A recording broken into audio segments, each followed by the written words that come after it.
Hi guys, happy Friday. Thanks God it's Friday. So meron akong physiotherapy and massage for today. This is the second time to have a physio today.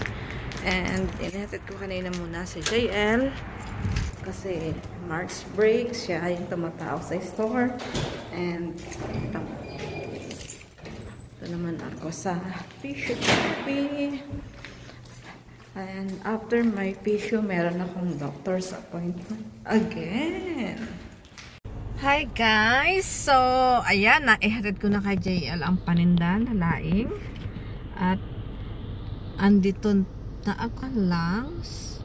Ayan, doctor's appointment kasi para sa EI ko kasi ang inapprove lang nila is up to March 1. Tapos yung back to work ko is nag-aas ang EI ng doctor's letter. So, doctor's letter lang.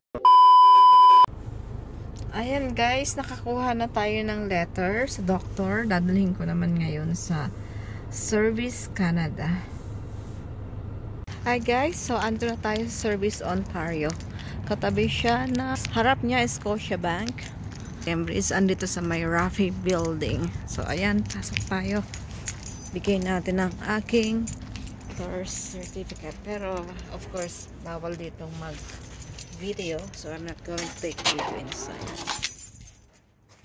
Guys, na-submit ko na and na-transfer na nila or na-send na nila. So, ayan. Nabit din ako ng mga kulang 1 hour. 50 minutes. So, now I'm going home.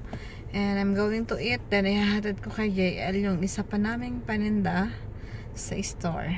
Ayan. Then, I have work tonight 4 hours.